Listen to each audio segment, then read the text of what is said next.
Այս օրերին Հայաստանի տարբեր մարզերից գրեթե ամեն օր տեղեկություններ են ստացվում օձերի հայտնվելու մասին։ Սոցիալական ցանցերում մարդիկ հրապարակում են լուսանկարներ և տեսանյութեր, որտեղ օձեր են նկատվում բակերում, այգիներում, ամառանոցներում, շենքերի մուտքերի մոտ և նույնիսկ բնակելի թաղամասերում։ Շատերը նման իրավիճակում խուճապի են մատնվում, ոմանք փորձում են անմիջապես սպանել օձին, մյուսները մոտենալ ու նկարահանել այն, իսկ այն մարդիկ, որոնք փորձում են սեփական ուժերով բռնել կամ հեռացնել սողունին։ Սակայն հենց այս գործողություններն են ամենավտանգավոր սխալներից, որոնք կարող են լուրջ հետևանքների պատճառ դառնալ։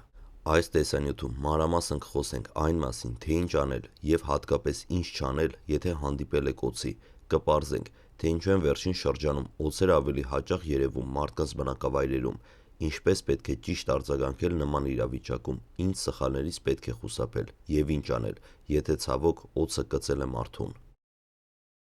Այս խորհուրդները կարող են օգտակար լինել բոլորին, անկախ նրանից ապրում եք Երևանում, մարզերում, թե հաճախ եք այցելում բնություն, ամառանոց կամ գյուղական տարածքներ, երբեմն ընդամենը մեկ ճիշտ որոշումը կարող է կանխել դժբախտ պատահարը։ Ամառը օձերի ամենաակտիվ ժամանակաշրջանն է, երբ օդի ջերմաստիճանը բարձրանում է, նրանք սկսում են ավելի հաճախ դուրս գալ իրենց թաքստոցներից, քանի որ օձերը սառնարյուն կենդանիներ են և իրենց մարմնի ջերմաստիճանը կարգավորում են շրջակա միջավայրի օգնությամբ։ Տաք եղանակին նրանք ակտիվ են սնունդ որոնելու, տեղաշարժվելու և բազմազան պատճառով։ Այդ պատճառով էլ հենց ամռան ամիսներին է աճում մարդկանց և օձերի հանդիպումների թիվը։ Հայաստանը նույնպես բացառություն չէ։ Մեր երկրի կլիմայական պայմանները, հատկապես տաք և չոր շրջաններում, շատ հարմար են բազմաթիվ օձատեսակների համար։ Քարքարոտ լանջերը, թփուտները, չոր խոտածածկ տարածքները և ջրային աղբյուրների շրջակայքը նրանց բնական բնակավայրերն են։ Սակայն վերջին տարիներին օձերը հաճախ են նկատվում նաև այնտեղ, որտեղ նախկինում գրեթե չէին հանդիպում։ Դրա պատճառներից մեկը այն է, որ բնակավայրերը ընդլայնվում են, կառուցվում են նոր շենքեր, նոր թաղամասեր, ճանապարհներ և առանձնատներ, որոնք հաճախ կառուցվում են այն տարածքներում, որտեղ նախկինում ապրել են վայրի կենդանիներ։ Արդյունքում մարդն ու բնությունը սկսում են ավելի հաճախատվել, և օձերի հանդիպումները դառնում են ավելի հավանական։ Փրկարար ծառայության ներկայացուցիչները ևս նշում են, որ օձերի մեծ մասը հայտնաբերվում են հենց շենքերի հարակից տարածքում, բակերում կամ նորակառույցների շրջակայքում։ Շատ դեպքերում օձը պարզապես հայտնվել է իր սովորական տարածքում, սակայն այնտեղ արդեն բնակելի շենք կամ առանձնատուն է կառուցվել։ Հարկավոր է հասկանալ, որ օձերը նպատակ չունեն մտնել մարդկանց բնակավայրեր և հարձակվել մարդկանց վրա։ Շատ դեպքերում նա պարզապես փորձում է անցնել իր ճանապարհով կամ գտնել ավելի զով ու ապահով վայր։ Հայաստանում օձերի հետ կապված ահազանգերի թիվը ամեն տարի մեծ ուշադրության է արժանանում, հատկապես ամռան ամիսներին։ Միայն այս տարվա առաջին կեսին Փրկարար ծառայությունը ստացել է ավելի քան 600 ահազանգ կապված օձերի հայտնաբերման հետ։ Սա նախորդ տարվա նույն ժամանակահատվածի համեմատ զգալի աճ է, ինչը ցույց է տալիս, որ նման դեպքեր իսկապես ավելի հաճախ են գրանցվում։ Փրկարարների տվյալներով հայտնաբերվել է ավելի քան 300 օձ, որոնցից մի մասը եղել է թունավոր, սակայն այս թվերը պետք չէ խուճապ առաջացնեն։ Դրանք առաջին հերթին ցույց են տալիս, որ մարդիկ դարձել են ավելի ուշադիր և օձ նկատելու դեպքում ավելի հաճախ դիմում են մասնագետների օգնությանը, այլ ոչ թե փորձում են ինքնուրույն լուծել խնդիրը։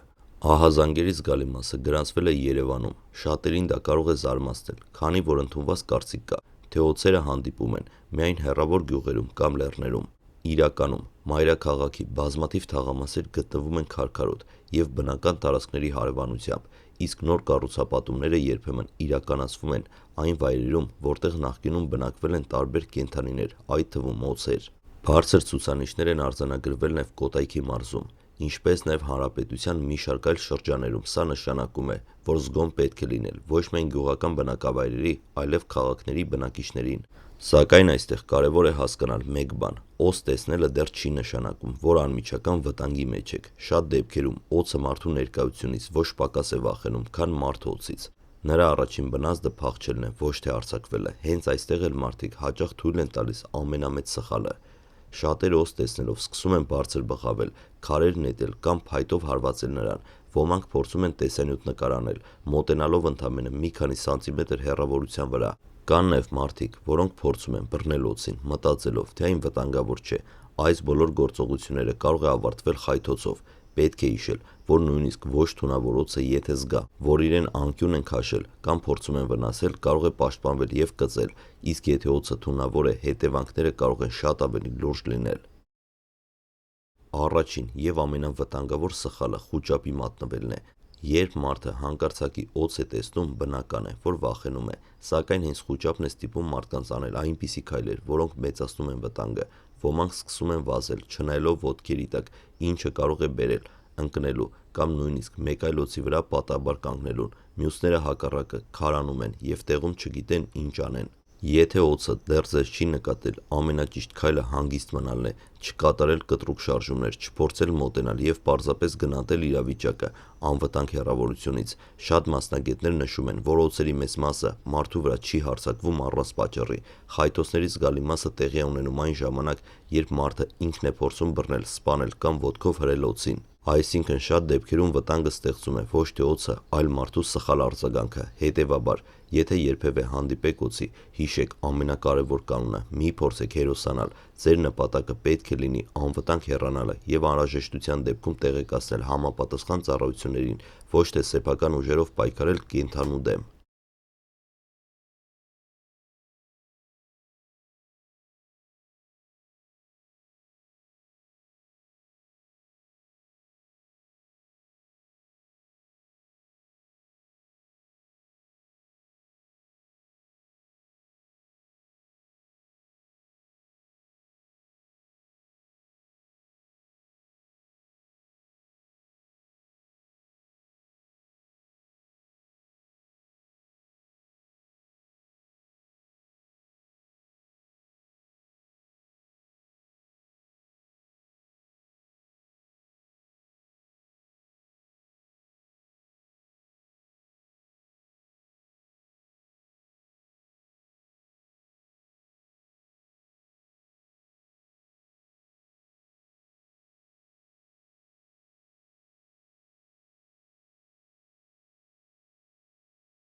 Սակայն կա մի կարևոր հանգամանք, որը երբեք չպետք է անտեսել, անկախ նրանից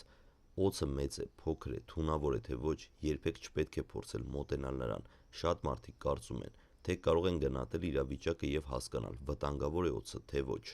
Սակայն իրականում դա կարող է անել միայն մասնագետը։ Սովորական մարդու համար օձերի տեսակները տարբերակելը հեշտ չէ, իսկ մեկ սխալ որոշումը կարող է լուրջ հետևանքներ ունենալ։ Եթե օձ եք նկատել ձեր բակում, այգում, խաղահրապարակում կամ տան հարակից տարածքում, առաջին հերթին ապահովեք, որ երեխաները եւ ընտանի կենդանիները չմոտենան նրան։ Հաճախ հենց երեխաներն են հետաքրքրությունից փորձում մոտենալ կամ քար նետել, իսկ դա կարող է վտանգավոր լինել։ Նույնը վերաբերվում է շներին, որոնք բնազդաբար կարող են հարձակվել օձի վրա եւ խայթոցի զոհ դառնալ։ Եթե օձը գտնվում է փակ տարածքում կամ այնպիսի վայրում, որտեղ մարդկանց անվտանգությունը կարող է վտանգվել, անմիջապես տեղեկացրեք փրկարար ծառայությանը։ Մասնագետներն ունեն համապատասխան փորձ, սարքավորումներ եւ գիտելիքներ կենդանուն անվտանգ մեկուսացնելու եւ նրա բնական միջավայրը տեղափոխելու համար։ Չպետք է փորձել այդ աշխատանքը կատարել սեփական ուժերով։ Եթե օձին հանդիպել եք բնության մեջ, զբոսնելիս, արշավի ժամանակ կամ գյուղատնտեսական աշխատանք կատարելիս,